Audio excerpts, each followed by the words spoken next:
eoi me pagdok chapan kananeo aruj eno taga elang iyan nge magdine perion mejado elang chapan kanan ko armi lidok pwedin katyong kimlelegi travel tagir ngan ro changin chalay inam rainin agawain minidin eur chuan chapan kanan chuj pajakin ronjake yumun lajaragin pidak bein chibrim chumar chapan kananin ito ko jan regat chitak rein Najijwōn aga Najijwōn chuan nani jijar ronjake Najijwōn pulin chito darmi jramerong melelekin travel tagin nanin meleleo yaur ye igichen rileto kachitak rein porogu nanne rebelle riba cooperation aga kejriailen kain porogu porogu eriglok angin riglok meramin chennani Najijwōn ko bain elang armit ilo chunut burum chunut lamanak nganair kamani chuan rirelok incherwal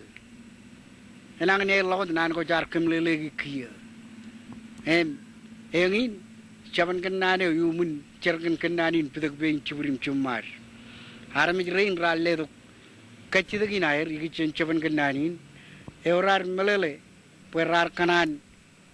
kenakol nanin bachen par chuanalen kalimjigi enodge ejagu nanin ilo majalin rainin kap ilo chala kwar bemen ko rigalok ichelo kair melele nanin Najijwōn rainin rajalawot gen borogu kap cooperation chokan nan gain erigalok kajurir chen Najijwōn is kobain pujin armit kajur nganair company chuan cherwal poen marngun rirelok tabrak yumun wardar ko ani rojro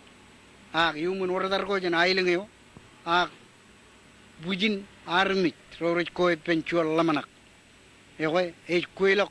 pujin armit pendron Najijwōn edan iyenin kobain pujin armit ngan company chuan cherwal poen rirelo chakanan pagatong nanin poen parchuanalen kemur chala kwar eno to charten cholok hajiriro nejrilo chugul ko rainin rechem melele ta nanin rabarino chem melele gen kilden mani ko ar ka wawen ko moyir kmin go bunir